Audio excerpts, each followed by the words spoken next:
नमस्कार। आज हम बात करने वाले हैं समाज के उन अदृश्य धागों के बारे में जो हम सबको एक साथ बांध कर रखते हैं। जी हाँ, हम बात कर रहे हैं सामाजिक प्रतिमानों और मूल्यों की। कभी सोचा है आपने कि हम समाज में जैसा बर्ताव करते हैं वैसा ही क्यों करते हैं?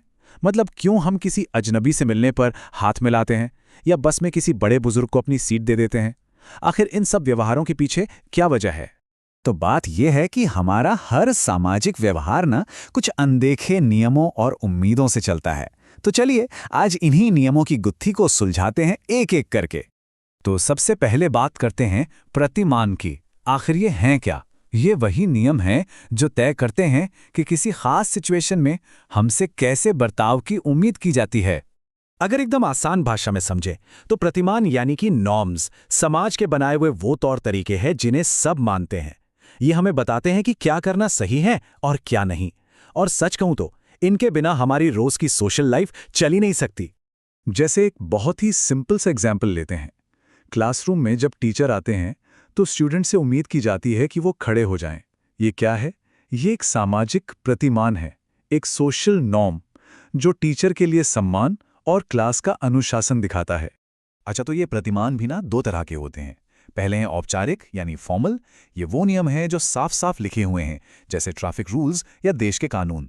इन्हें तोड़ने पर सजा भी हो सकती है। और दूसरे होते हैं अनौपचारिक यानी इनफॉर्मल। ये कहीं लिखे नहीं होते पर हम सब इन्हें मानते हैं, जैसे बड़ों का आदर करना, उनसे तमीज से बात करना। तो सवाल ये उठता है कि ये नियम आते कहाँ से हैं? कौन तय करता है ये सब? और यहीं पर एंट्री होती है मूल्यों की यानी वैल्यूज की। तो ये मूल्य या वैल्यूज क्या है? असल में ये वो गहरे विश्वास या आइडियल्स हैं जिन पर कोई भी समाज खड़ा होता है। ये हमारे नियमों की नींव हैं। तो वैल्यूज यानी मूल्य हैं क्या?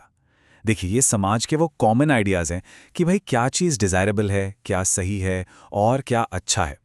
आप कह सकते हैं कि ये एक तरह का हमारा अंदरूनी कंपास है जो हमारे हर एक्शन और फैसले को गाइड करता है। और हाँ, ये वैल्यूज भी कई तरह की होती हैं, जैसे कि नैतिक मूल्य मतलब ईमानदारी, सच्चाई। फिर होते हैं एस्थेटिक वैल्यूज जो खूबसूरती को लेकर हमारी समझ तय करते हैं। कुछ लॉजिकल वैल्यूज भी होती हैं। हर सोसाइटी में कुछ डोमिनेंट यानी प्रमुख वैल्यूज होती हैं जिन्हें ज़्यादातर लोग मानते हैं। लेकिन साथ ही कुछ ऑल्टरनेटिव यानी वैकल्पिक मूल्य भी होते हैं जो सोसाइटी में डाइवर्सिटी बनाए रखते हैं।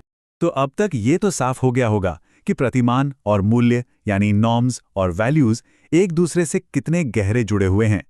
चलिए इस कनेक्शन को थोड़ा और करीब से समझते हैं। इन दोनों के रिश्ते को समझने का एक बहुत ही सिंपल सा तरीका है। मान लीजिए वैल्यूज हैं क्यों और नॉर्म्स हैं कैसे। मतलब वैल्यूज हमें बताती हैं कि कोई काम क्यों जरूरी है, तो नॉर्म्स हमें सिखाते हैं कि उस काम को कैसे करना है, उसे असल जिंदगी में कैसे लागू करना है। चलिए एक एग्जाम्पल से ये बात और क्लियर हो जाएगी।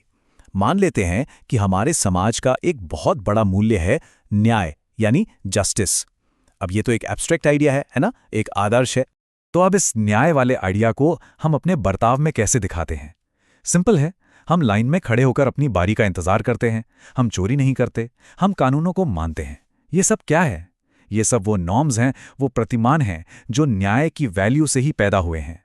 लेकिन सोचिए तब क्या होगा जब समाज में ये नियम और मूल्य कमजोर पड़ने लगें, जब लोग इन्हें मानना ही बंद कर दें। सोशियोलॉजी में इस खतरनाक सिचुएशन को प्रतिमानहीनता या एनोमी कहते हैं। ये समाज के लिए एक बहुत बड़ी मुश्किल की घड़ी होती है जहां सारे नियम कायदे जैसे खत्म हो जाते हैं। और इसका नतीजा लोगों में गहरा कंफ्यूजन, अकेलापन और यहां तक कि पूरे सोशल स्ट्रक्चर के बिखर जाने का खतरा पैदा हो जाता है। तो कुल मिलाके ये साफ है कि ये नॉर्म्स और वैल्यूज सिर्फ कुछ नियम नहीं है, ये तो वो गोंद हैं जो पूरे समाज को एक साथ जोड़कर रखते हैं। सही मायनों में ये हमारे समाज का ताना बाना बुनते हैं। यही हमें एक पहचान देते हैं, हमारे बर्ताव में एक तरह की कंसिस्टेंसी लाते हैं और हमारी सोशल लाइफ को ऑर्गेनाइज्ड बनाते हैं, प्रिडिक्टेबल बनाते हैं। सच तो यह है कि इनके बिना समाज का होना ही मुमकिन नहीं है। और हाँ, जाते जाते एक सवाल आपके लिए छोड़ जाते हैं। देखिए, समाज तो कभी एक जैसा नहीं रहता, वो लगातार बदलता है। तो जरा सोचिए, आज के इस बदलते समय में हमारे समाज में कौन सी नई वैल्यूज और कौन से नए नॉर्म्स बन रहे हैं? ये एक बहुत ही इंटरेस्टिंग सवाल है और इस पर सोचना तो बनता है। तो आज की ये चर्चा कैसी लगी? इस टॉपिक पर आपकी क्या राय है या कोई सवाल है तो हमें कमेंट्स में ज़रूर बताइएगा। और अगर आप चाहते हैं कि हम किसी और टॉपिक पर भी ऐसी ही बात करें तो वो भी ज़रूर लिखिएगा। धन्यवाद।